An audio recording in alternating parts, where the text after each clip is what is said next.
الكاميرا كده مظبوطه. يلا بينا نبدا الفيديو.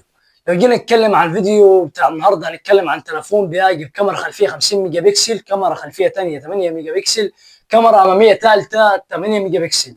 عندك التليفون بيجي كجوده خامات، عندك خامات من البلاستيك بالكامل، ظهر من البلاستيك، فريم من البلاستيك. عندك حجم شاشه، بيجي كحجم شاشه تقريبا 6.7 انش. وعندك الشاشه دي بتجي بالنوع اي بي اس ال سي دي، شاشه محترمه جدا مش هتقصر معاك.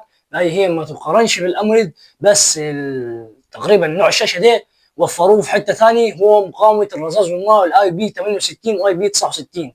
مش هتلاقي المقاومه دي في تليفون باربع او خمس او ست اضعاف سعره. مش هتلاقي المقاومه دي في تليفونات ثانيه اللي هي زي الريد ماجيك، مش هتلاقي فيها مقاومه ماء اصلا عشان مفتوحه عشان تطلع لك تبريد اثناء اللعب بتاع الالعاب. نرجع لموضوعنا ثاني، هو التليفون بتاع النهارده. التليفون بتاع النهارده بيجي بمعالج كمان سناب دراجون 6 اس الجيل الاول، هيديك اداء ممتاز جدا في الالعاب. ممكن يوصل معك 40 فريم كسر السرعه، ممكن يوصل معك 60 فريم عادي. موبايل كاميراته ممتازه جدا في الفئه السعريه دي.